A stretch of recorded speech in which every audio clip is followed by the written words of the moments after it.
Igan, may buntag nimo diha kaibigan. Kada sa hindi magpastor man akong gipalit nga gitambal na ko bukol sa kong suso. Bukol sa imong suso.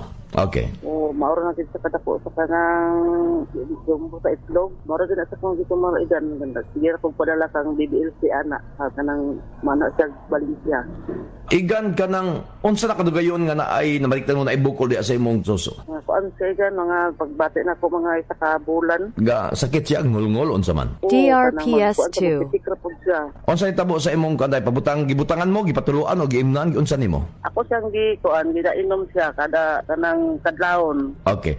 So unsa nitabo dayon? Ni huyos, ni buto unsa? Una anam ra siya og kahili.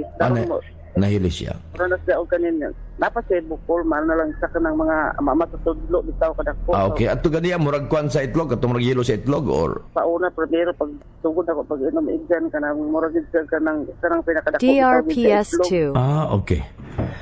Anak kadako. So, murag na siya kung gi-concrete kung dito sa kanang ang kung paminaw ana dahil kanang naay mag-testimony lagi mo nang sige na dayon kung paliti ana. Taga asa ka Igan o kinsa ni palihog? Meron diri sa plantapan Igan Susan Angga ni. Okay, Susan Angga. Salamat Igan Susan sa pagtawag. Mapalit na karon ni ining atong istasyon.